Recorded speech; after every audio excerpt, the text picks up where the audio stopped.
Energy মিটারে কীরকম সাপ্লাইটা দেবো, প্রথমে ফেজ, তারপরে নিউট্রাল, রয়েছে নিউট্রাল, তারপরে ফেজ, এবং তারপরে আমার এখানে যে কানেকশান আছে সেটা হচ্ছে ভোল্টমিটারের কানেকশান, যেটা থাকে আমার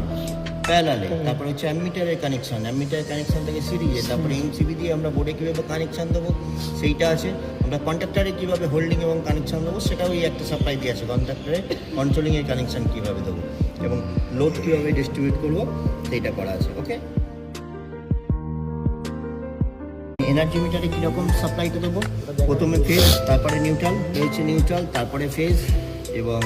তারপরে আমার এখানে যে কানেকশান আছে সেটা হচ্ছে ভোল্টমিটারের কানেকশান, যেটা থাকে আমার প্যারালালে, তারপরে হচ্ছে অ্যামমিটারের কানেকশান, অ্যামমিটারের কানেকশান থেকে সিরিজে, তারপরে এমসিবি দিয়ে আমরা বোর্ডে কীভাবে কানেকশান দেবো সেইটা আছে, আমরা কন্ট্রাক্টারে কীভাবে হোল্ডিং এবং কানেকশান দেবো সেটাও এই একটা সাপ্লাই দিয়ে আছে, কন্ট্রাক্টারে কন্ট্রোলিংয়ের কানেকশান কীভাবে দেবো এবং লোড কীভাবে ডিস্ট্রিবিউট করবো সেইটা করা আছে। ওকে।